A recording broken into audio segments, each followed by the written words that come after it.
अस्सलाम वालेकुम रहमतुल्लाहि वबरकातुहू। दोस्तों, आज मैं आपको बताने जा रहा हूँ बालों को घना, लंबा और इनको खूबसूरत बनाने का तरीका, और इसके साथ साथ एक ऐसा नुस्खा जो आपके बालों को मजबूत बनाएगा और गिरने से भी महफूज रखेगा। दोस्तों, आप देख रहे हैं इस्लामिक तिब क्लिनिक। इससे पहले कि मैं वीडियो को शुरू करूँ, आप मेरे चैनल को सब्सक्राइब करें ताकि मेरी हर आने वाली नई वीडियो आपको टाइम पर मिल सके।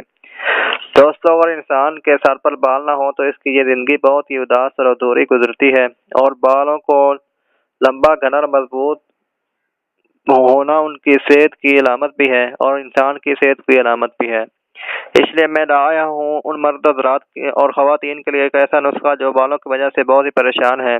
यह नुस्खा इनके बालों को चमकदार, लंबा, घना बनाने के साथ साथ इनको मजबूत भी बनाएगा और इनको गिरने से महफूज भी रखेगा। तो दोस्तों, नुस्खा में जो चीज़ें शामिल हैं वो मैं आपको बताने जा रहा हूँ। आपने बहुत ही गौर से सुनना है और इन अशिया को हस्बे ज़रूरत ले लेना है। नुस्खा में मुकम्मल 5 अशिया शामिल है। सबसे पहले आपने अंडे की जर्दी लेनी है। अंडे की जर्दी लेने के बाद आपने दूसरे नंबर पर जो चीज़ लेनी है वो है दही। आपने दही ले लेना है।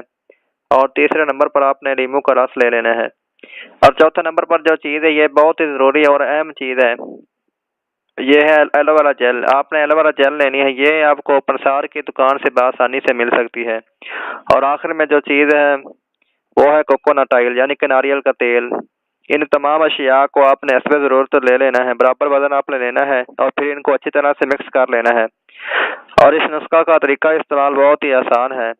आपने बालों को अच्छी तरह से धोने के बाद आपने इसको अपने बालों पर लगा लेना है। तकरीबन 1 से 2 घंटा तक आपने इसको बालों पर लगा रहने देना है। इसके बाद आपने बालों को अच्छी तरह से साफ कर लेना है। ये आपके बालों को घना, लंबा और खूबसूरत बनाएगा और इनको गिरने से भी बचाएगा। और याद रखें कि इसका इस्तेमाल हफ्ता में सिर्फ 2 बार करना है, इससे ज़्यादा बार नहीं करना। दोस्तों, ऐसी ही और ब्यूटी टिप्स और इस्लामिक वीडियोस के लिए मेरे चैनल को सब्सक्राइब करें।